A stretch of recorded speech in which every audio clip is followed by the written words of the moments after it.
Okay, it's Monday, the Monday after the race, and Team Parabellum's weekend didn't quite go as planned or expected. We went through tech inspection on Friday and passed, and everything was good. Went back to the shop to tidy up some little last minute stuff. Everything seemed okay. And then when we were leaving to head to starting line staging on Saturday, some stuff reared their ugly heads, and we just didn't have time. We ran out of time and didn't make the starting line. So huge disappointment. I mean, the team works so hard and they come so far and make so many sacrifices to be here and see this thing out there, and to come from such a high at Yerington to such a low now. It's a punch to the gut. But I made some pretty ambitious changes to the truck, and it didn't leave me any time to test, and it's always a lingering worry as I'm doing this. You know, I always try to leave myself time to get this thing out and test, because that's the only way you're gonna know, is to get out and test this stuff and prove that your changes are gonna work, and to have the time and the ability to find problems and fix them. So we have 2 months roughly until the next race, which is Silver State. It's another chase race, and we're just gonna regroup and use that time to really go out and shake this thing down and put a lot of testing miles on it.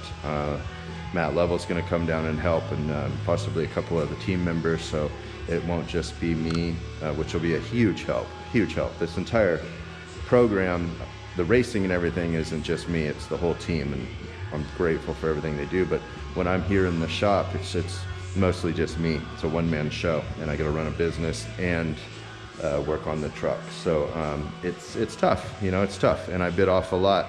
I made those changes to the truck that have been on the drawing board for a long time, and I took this off season to do it, and I got them done. It's just the little stuff that needs to be worked out. So the power steering gave us a little bit of fits, actually a lot of the fits, and then having a couple jam nuts forgotten and not put on the rear brake calipers gave us some fits, and that's what disabled us from making the starting line. So yeah, we have the time now to get out and really shake it down, and we're gonna put a good, I'd like to put a good 500 or 600 miles on it. That's the plan, and I do have a plan, and I have the time to do it, and we're gonna do it. So yeah, I apologize to all my viewers and fans and sponsors that had such high hopes for this weekend, but it didn't work out. But it wasn't all for nothing, because Brandon Crover and Steve Bonini and Send It Racing was here with us, right?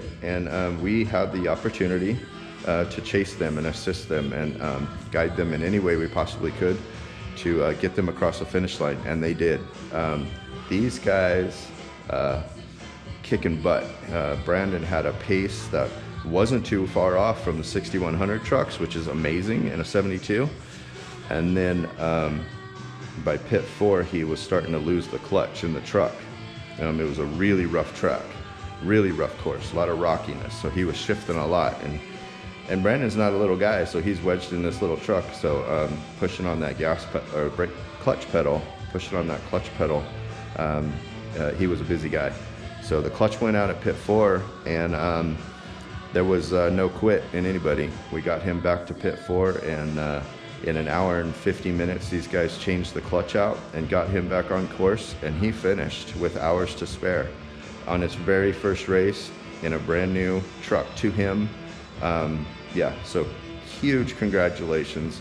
Super proud from me and everybody on Team Parabellum that got to help and see it come to fruition. But Brandon's a testament to why I started all of this with the YouTube channel, and even building my truck, is to inspire people.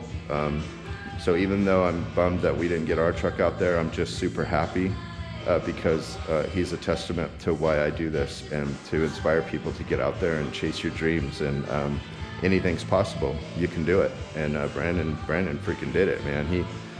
He went out there charging hard and drove smart, and you know, won. He won his class and won the desert, and that's the hard competitor, is beating this desert.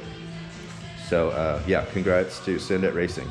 Check him out on Instagram and Facebook. Give him the likes and watch for his YouTube channel, because I think he's getting one, excuse me, getting ready to get his footage together. So yeah.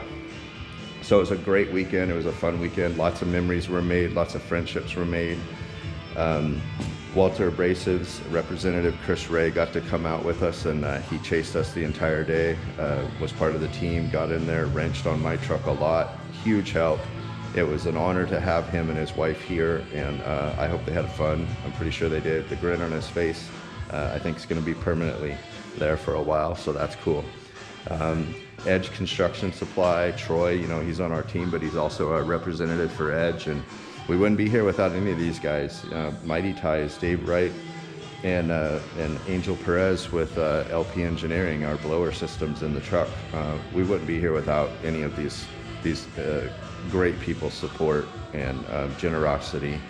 And you know, we're building relationships and friendships with these people, and I'm just so excited to have them on board. So, you know, and to collaborate with Brandon and Team Send It is going to be great for both of us. You know, this is just the beginning. Big things are coming, and you know, we're going to get this truck dialed in. It's still a new truck, and it takes a while to get this dialed in. You know, so we'll get there. It's a roller coaster, but you know, it'll be worth it.